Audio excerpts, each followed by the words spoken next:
trust Him more. Grace and peace to you, and welcome to Making Space for God, a journey from Lent to Easter. I am Pastor Gideon Archie, and it is a very sacred privilege to walk with you into this holy season. Today is the second Wednesday in Advent that you are continuing this journey with me. So during Lent, many of us embrace practices like prayer, fasting, and reflection. Yet even holy practices can become routine if we are not attentive. They were never meant to be empty rituals, but sacred spaces where we encounter the living God. Today, we gently respond to questions that I have been asked by so many people. How do Lenten practices become space for real encounter with God rather than simply religious routine? My hope is that as we slow our pace and open our hearts, we may see and prepare ourselves not just for practices of our faith, but to experience God's presence within it. When we talk about Lent, we often talk about practices like prayer, fasting, simplicity, like giving up sweets and social media and other things, reading scriptures and donating to charity. Yet many seekers and lifelong believers quietly wonder, do these practices truly change us?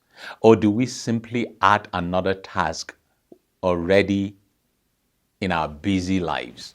Scripture invites us to see practices not as religious performance, but as pathways to grace, ways God gently reshapes our heart.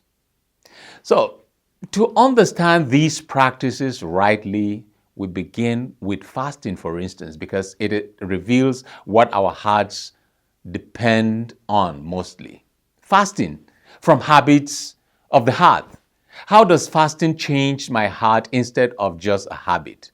Fasting is never about willpower, it's about dependence. When Jesus fasted in the wilderness, he said, "One does not live by bread alone, but by every word that comes from the mouth of God," in Matthew chapter 4, verse 4. So fasting exposes what we rely on. It reveals where comfort, control, or consumption may have taken God's place.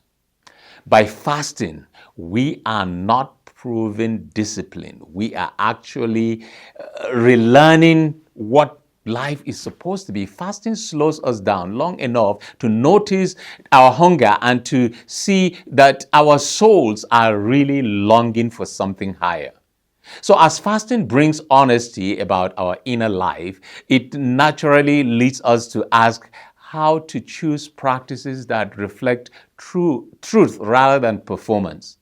So choosing a practice that fits the soul. How do I choose a Lenten practice that fits where I truly am spiritually?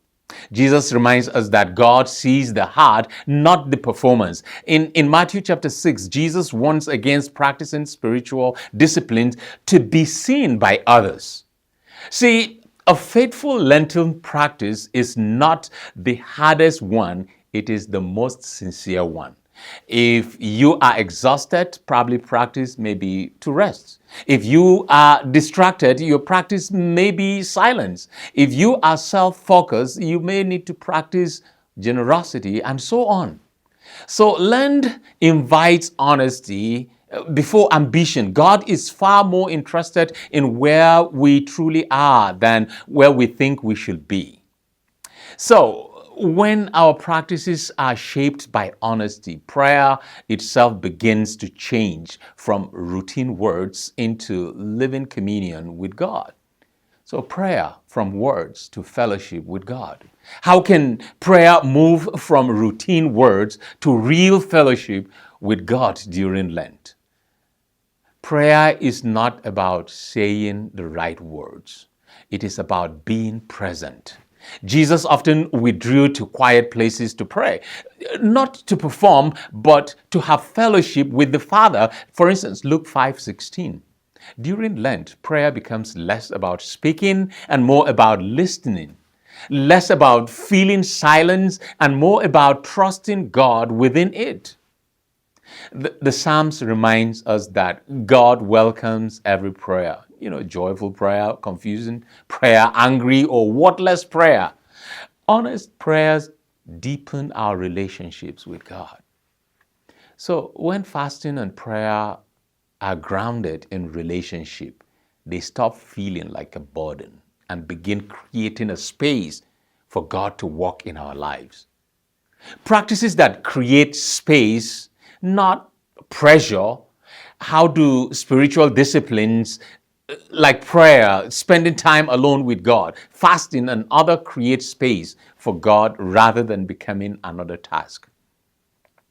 You see, spiritual disciplines are not meant to earn grace.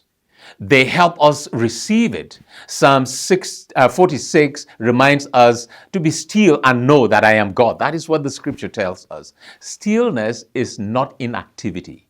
It is availability, and disciplines gently remove what crowds our lives so God can feel what is there for us. Lent teaches us that transformation does not come from striving harder, but surrendering deeper to God. So, prayer, fasting, simplicity, giving up luxuries, reading scriptures, and donating to charity are not about religious success. They are about making room for God to speak, room for grace to reshape us, and room for love to grow. In that sacred space, God does the transforming work in our lives. Take a deep dive into your life and just think about it and create that space. Jesus, Jesus, precious Jesus, oh, for grace to trust Him